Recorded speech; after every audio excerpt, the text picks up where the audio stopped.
Aleluia, glória ao nome de Jesus. Eu saúdo a amada igreja na gloriosa paz do Senhor Jesus. Amém. Estamos alegres porque até aqui nos ajudou o Senhor. Abra sua Bíblia lá no livro da Revelação, último livro da Bíblia.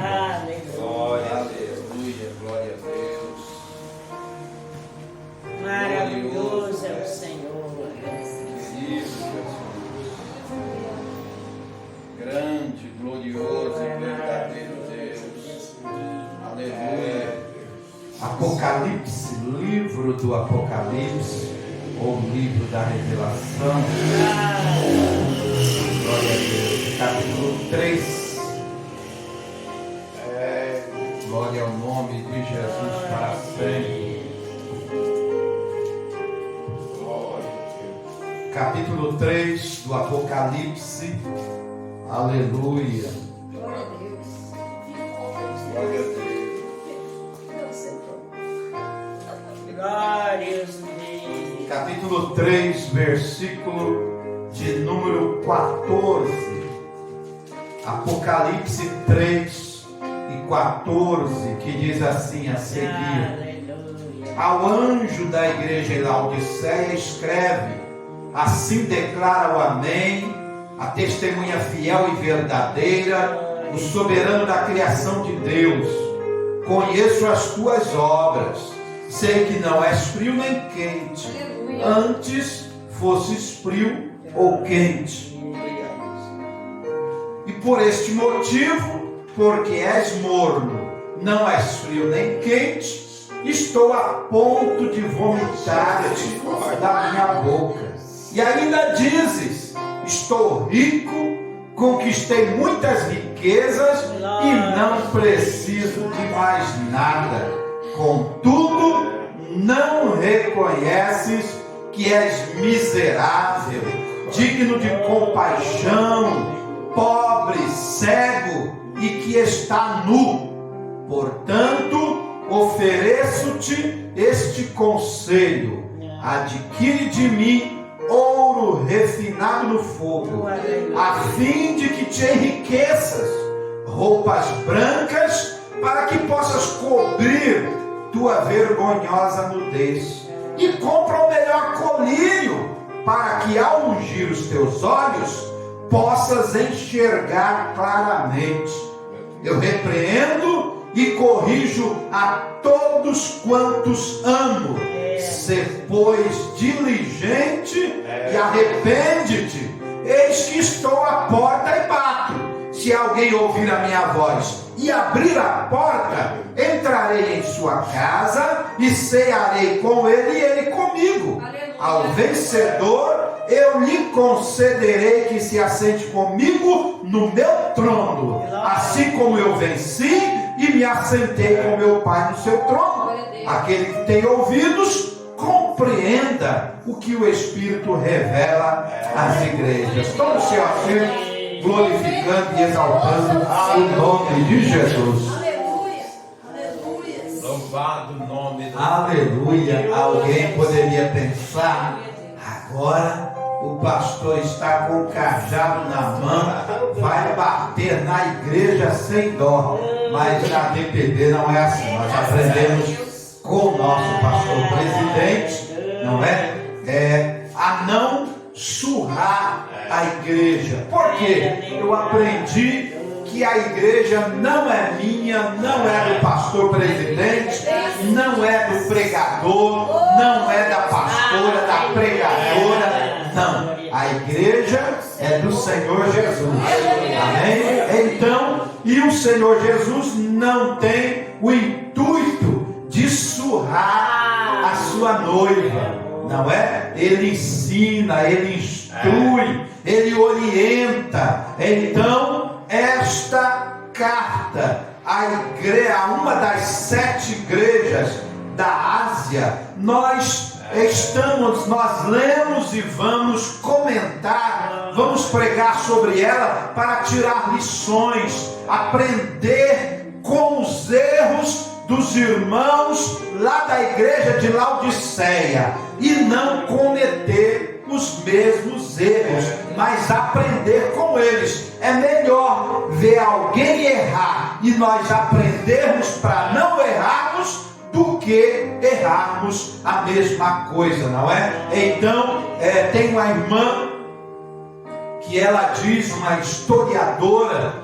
e ela traz matérias nas redes sociais, não é? Matérias bíblicas. Ela diz, ela usa um provérbio popular que o povo que não sabe, que não conhece a sua história está fadado a repetir os erros que os seus contemporâneos ou antepassados cometeram. Então nós temos que conhecer a nossa história, a história da igreja, a história do nosso povo, para aprendermos e não cometermos os mesmos erros.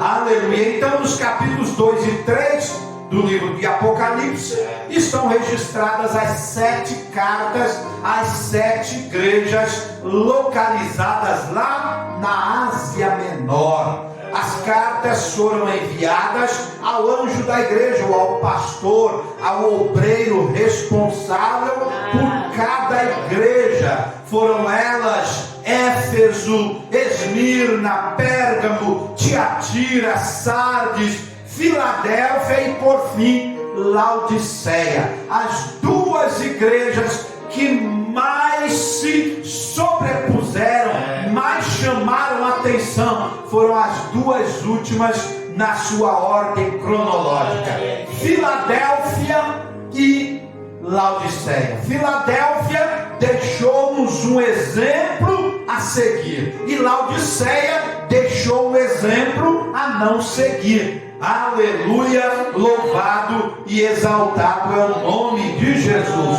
Então todas as cartas trazem mensagens e avaliações praticamente idênticas.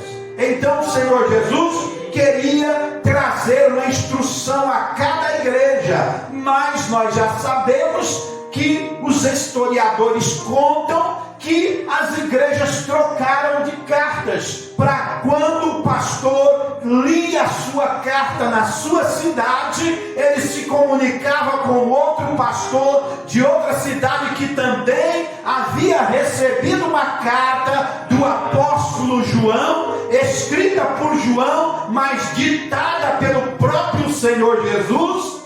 Os pastores trocavam de cartas. Me dê sua carta também para eu instruir a minha igreja, para a minha igreja também aprenda com a sua igreja. E é assim que nós devemos fazer: instruir uns aos outros em amor. O próprio Senhor Jesus, estando na terra com os seus discípulos, disse isso, que nós temos que nos instruir uns aos outros em amor. Não é com cajado, com vara, batendo de maneira nenhuma, é instruindo com amor. Então as mensagens, as igrejas, na verdade traz instrução para mostrar ou registrar o trabalho e a influência da igreja em cada cidade. Cada cidade, cada igreja, em cada cidade citada, tem uma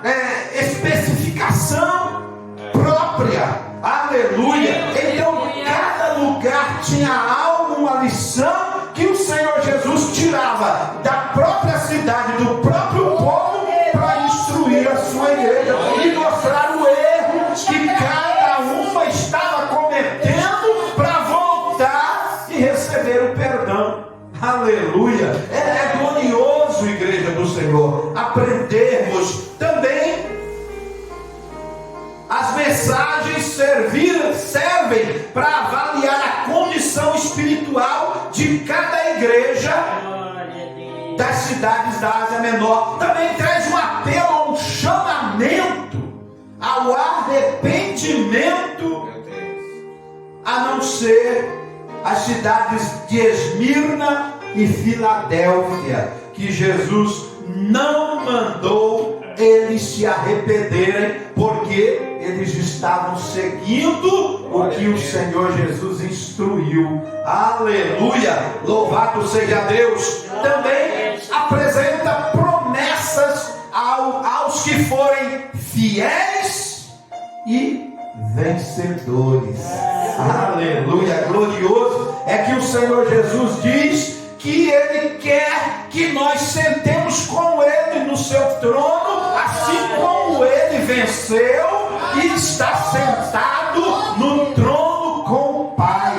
Ou seja, fala de herança. O Senhor Jesus, Ele não tem ciúme de dividir a sua herança de filho único, unigênito, com aqueles que forem fiéis a eles e vencerem este mundo. Aleluia! Louvado seja Deus! Ontem pregamos ali na DPB do Jardim Belém, falando sobre a igreja de Corinto. A igreja de Corinto era uma bênção, cheio os crentes, juntando a igreja num total, tinha os dons do Espírito Santo, estavam derramados sobre a igreja do Senhor em Corinto, mas era a igreja que mais tinha problemas. Até a liderança da igreja, o apóstolo Paulo precisou tratar particularmente, porque era uma igreja cheia do Espírito Santo, mas uma igreja que tinha muitos diversos problemas e graves. Aleluia! A igreja de Filadélfia, nós vamos usar as observações e aplicações para os nossos dias atuais. A igreja de Laodiceia, não é? Devemos entender e lembrar que os problemas e dificuldades enfrentados pela igreja dos dias atuais, dos nossos dias, não são diferentes dos problemas e dificuldades enfrentados pela igreja do primeiro século. A igreja então estava ainda nos seus primeiros 100 anos, não havia completado nem 100 anos de existência, e a igreja já tinha problemas, já tinha dificuldades, já tinha pecados para vencer. Aleluia! E o Senhor Jesus manda João escrever essas cartas e endereçar a essas cidades, para que os pastores, o pastor de cada cidade, pudesse ensinar e instruir a igreja do Senhor Jesus. A primeira dificuldade que a igreja de Laodiceia, ou as 7 igrejas da Ásia Menor enfrentavam, e que nós, a igreja do século 21, enfrenta: falta do verdadeiro amor. Aleluia! Falta do verdadeiro amor.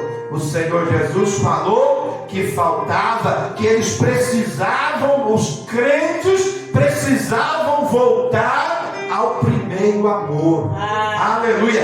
A fazer as primeiras obras. Quando aceitamos a Cristo, começamos na fé, tudo é bom, tudo é maravilhoso, tudo é glorioso, em tudo nós rendemos graças ao Senhor, mas vai passando dias, nós vamos enfrentando problemas, dificuldades, e parece que a nossa fé, ao invés de aumentar, ela começa a diminuir. Aleluia! Aí o Senhor Jesus ensinou os crentes do primeiro século a voltar ao primeiro amor, voltar a praticar as primeiras obras. Aleluia! Então, falta do verdadeiro amor. As 7 igrejas da Ásia Menor precisavam, e nós do século 21 também, depois de 20 séculos, precisamos também do verdadeiro amor. O segundo problema: formalismo religioso e prática, as quais em nada glorificam a Deus. Formalismo religioso. Eu vejo muito. Os que sabem que eu trabalho no cemitério, Eu vejo muito formalismo religioso. Chega lá o pai de santo e ele chega com as palavras, com a Bíblia na mão, outros com um livro, e começa a falar palavras, e depois chega o padre e começa a jogar uma água no caixão, em cima do caixão, já dentro da sepultura, e os coveiros apóstolos esperando a ordem para jogar terra, não é? Porque nós temos que respeitar, como profissionais da área, nós precisamos respeitar a dor das pessoas, das famílias. Então, aí chega o formalismo, não é? Mas é glorioso quando chega o sepultamento do crente. Aí é só hinos, louvores, não tem oração, não tem perda de tempo, porque orar para o defunto, a Bíblia ensina que é perda de tempo, porque não adianta mais, não vai mudar uma vírgula, não vai mudar nada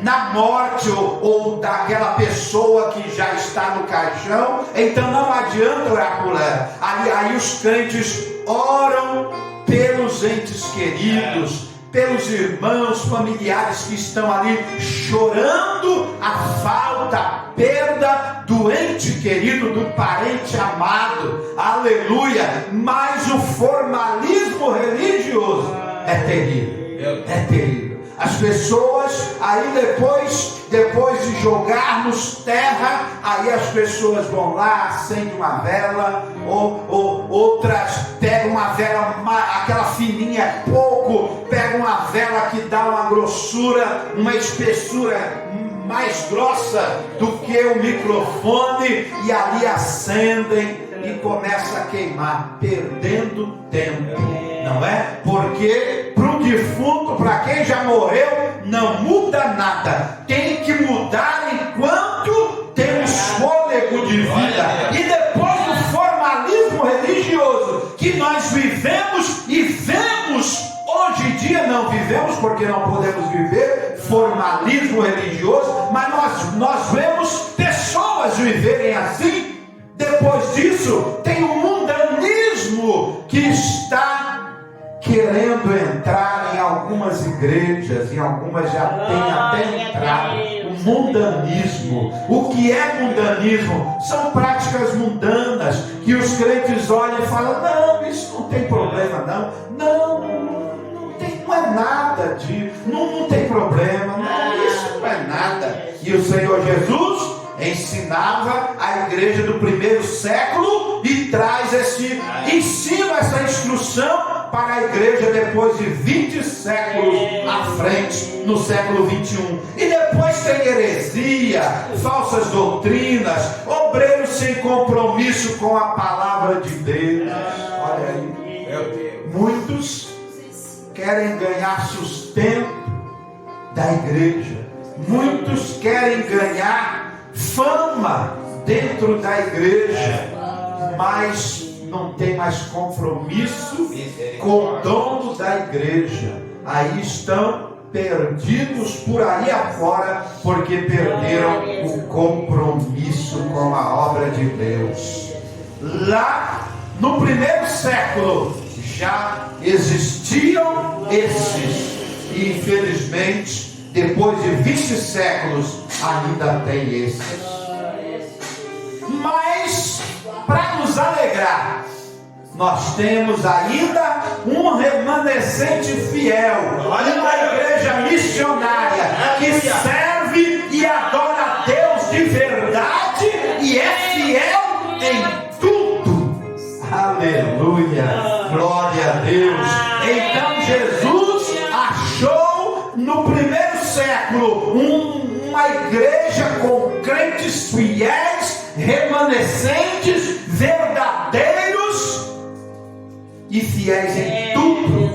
E hoje, oxalá queira Deus que Ele ache nas igrejas, aleluia, especialmente na nossa, na DPB, crentes adoradores, crentes fiéis em tudo, crentes que louvam, que exaltam, que adoram, que são exemplo dos fiéis.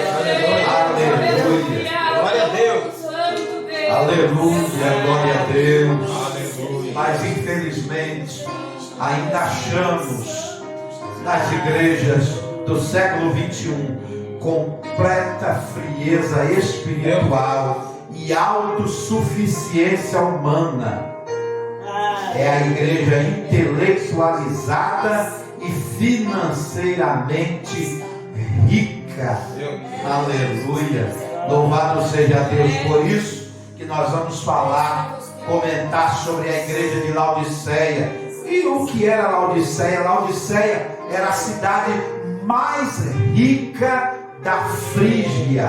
Frígia era uma província que pertencia ao Império Romano, não é? Lá na Europa, já chegando na Ásia, que era chamada de Ásia Menor. Era uma cidade formosa, muito linda, e também por seus estabelecimentos bancários. Tinha grandes bancos mundiais, bancos ricos e poderosos. Também tinha uma grande escola de medicina. Também Laodiceia tinha uma grande indústria têxtil que produzia, fabricava roupas, e ainda o maior laboratório que produzia, fabricava o melhor colírio do mundo estava na cidade de Laodiceia. Aleluia, louvado seja Deus. Então, o nome Laodiceia significa direito das pessoas. O que é isso, direito das pessoas? Hoje nós chamamos de democracia. Aleluia, louvado seja Deus. Então, Laodiceia significa democracia, que é o direito das pessoas. Hoje não há habitantes em Laodiceia. Laodiceia só tem ruínas. Foi uma cidade que se perdeu no tempo. Apenas restam ruínas em Laodiceia hoje em dia. A mensagem enviada ao anjo da igreja de Laodiceia veio da parte de quem? Do próprio Senhor Jesus. Aí o Senhor Jesus se revela como aquele que conhece todas as obras e atitudes das pessoas. Meu Deus. Ele conhece tudo, ele vê tudo, ele sabe de tudo. Então ele nos ensina que o crente não deve viver só de aparência, de fingimentos. Não deve viver também de falsidade, de enganos e de mentiras. Por que só de aparência? Porque nós também temos que cuidar da nossa aparência, não é? Já pensou o pastor aqui com o cabelo todo despenteado, mal cuidado, os dentes sem escovar, a roupa toda amarrotada, descalço de qualquer jeito? Jesus também não quer que andemos assim. Ele chamou a atenção de uma classe de religiosos dos seus dias que chamavam-se fariseus, para mostrar que eles eram verdadeiros adoradores. Aí eles faziam assim, eles só queriam mostrar aparência. Aleluia. Mas por dentro Jesus falou: vocês são verdadeiros sepulcros caiados. Ou seja, se formos no cemitério, no que eu trabalho no Central, é uma sepultura mais linda que a outra. Por fora é uma beleza, mas por dentro só os coveiros é que sabem que podridão tem lá dentro. Temos que calafetar muito bem para que pelo menos 7 dias, se deixarmos qualquer passagem de ar, quando alguém for passear no cemitério, ou os vizinhos do cemitério vão chamar a atenção das autoridades, porque é um cheiro insuportável. O gás é terrível para respirar, não é? Então nós temos que tapar todas as brechas, porque até 7 dias aquele corpo vai cheirar muito mal. E Jesus chamou aqueles fariseus de sepulcro escancalhado. Por fora é uma beleza, muito lindo, mas por dentro só tem podridão. Então é aqueles crentes que só vivem de aparência, de fingimento, de falsidade, é metido no engano e na mentira. Deus sabe e conhece todas as coisas. Todos que fazem parte da igreja precisam ser verdadeiros, autênticos na fé e na conduta cristã, para não serem rejeitados por Deus. Amém? O Senhor Jesus não aceita. Ele disse aos crentes de Laodiceia que tinha vontade de vomitar aqueles crentes que eram mornos, que aparentemente olhavas para a igreja de Laodiceia, era uma riqueza, era uma beleza, era tudo no lugar, os tijolos mais lindos na edificação do templo. Mas o Senhor Jesus falou que iria vomitá-los da boca dele, porque eles não eram quentes e nem frios, eram mornos. Meu Deus, que aprendamos com isso. A prosperidade social, econômica e intelectual levou a igreja de Laodiceia a um terrível e doente orgulho. Olha o que os crentes falavam lá em Laodiceia: eu sou rico, não tenho falta, nós não temos falta de nada, irmãos laodicenses. Não falta nada, nós temos, os irmãos dizimam, os irmãos ofertam, o pastor é rico, os crentes são ricos, andam na melhor carruagem, no melhor cavalo, então nós não temos falta de nada. E o Senhor Jesus bateu forte. Meu Deus. Igreja de Laodiceia, Laodicenses, vocês batem no peito e dizem que não falta nada para vocês, só porque a cidade, a igreja de vocês é a mais rica da Frígia, da Ásia Menor. Mas eu tenho uma coisa para te dizer: compre ouro de mim. Eu tenho ouro que passou pelo fogo, foi provado no fogo. Aleluia, glória a Deus. E as roupas dos laodicenses eram melhor, a fábrica têxtil produzia a melhor roupa para a Ásia Menor e toda a Europa, para o velho continente. Jesus disse para eles: vocês estão nus. Meu Deus. Eu tenho roupa para vocês, eu tenho roupa para lhes dar, porque essa roupa não serve para mostrar santidade. Aleluia, louvado é o nome de Jesus. Glória a Deus. Então o orgulho, a soberba, a arrogância, e eles não percebiam que eram pobres, miseráveis, cegos e nus. O Senhor Jesus também chama atenção aos crentes laodicenses para adquirir junto a Ele a verdadeira riqueza, vestes brancas, e que os olhos fossem ungidos com o melhor e mais precioso colírio. Olha que coisa! A cidade que produzia, que fabricava o melhor colírio do mundo, Jesus disse para eles: vocês estão cegos, vocês não têm colírio para usar, para mostrar, para que vocês enxerguem que vocês estão cegos e nus, pobres, miseráveis. Mas eu tenho colírio, eu tenho o melhor colírio para dar para vocês enxergarem onde está o erro. Está no orgulho, aleluia, na ambição, aleluia. E a igreja do Senhor Jesus, nos dias de hoje, no século 21, também precisa deste colírio santo, aleluia. O Senhor Jesus repreende e corrige a todos os que Ele ama.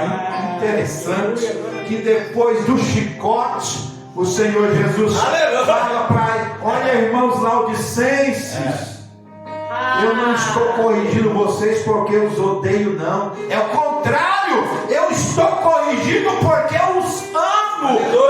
Amo vocês e quero vocês comigo, sentados no meu trono. Aleluia. Assim como eu herdei o trono do meu Pai, eu quero dividir a minha herança com vocês.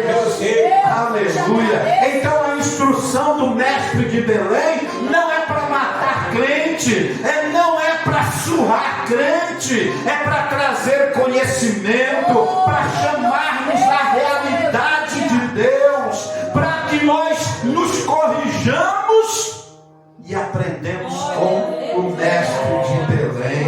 Aleluia. Louvado seja Deus. O relógio já foi.